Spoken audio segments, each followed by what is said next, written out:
বন্ধুরা, অনেকদিন পরে আসলাম মানিকগঞ্জে। বিটুল,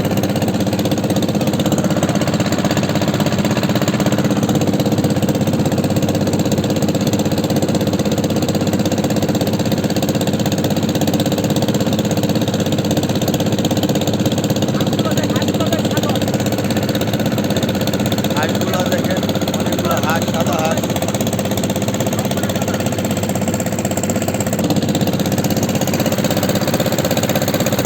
একটু নদীর পাশ দিয়ে যাইতেছে নৌকা চালায় মুরব্বি।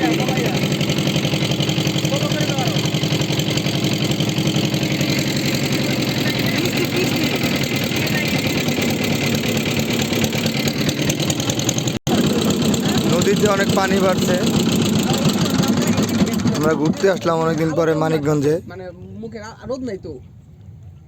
উফ, এখানে আসলাম, মুরব্বি শাক তুলতেছে। এখানে অনেক ধরনের শাক পাওয়া যায়, লাল শাক, মিষ্টি কুমড়া, লাউ, অনেক ধরনের শাক সবজি উৎপাদন করে তারা। দেখেন,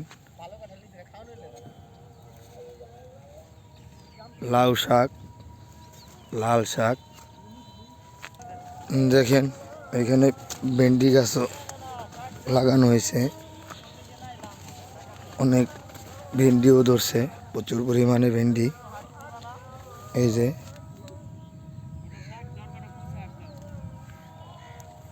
ভেন্ডিগুলো তরতাজা।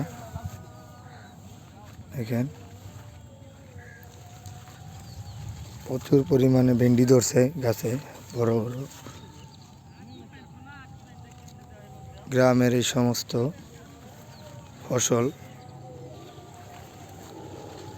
প্রচুর পরিমাণে হয় এবং কি এগুলো খাইতে অনেক স্বাদ।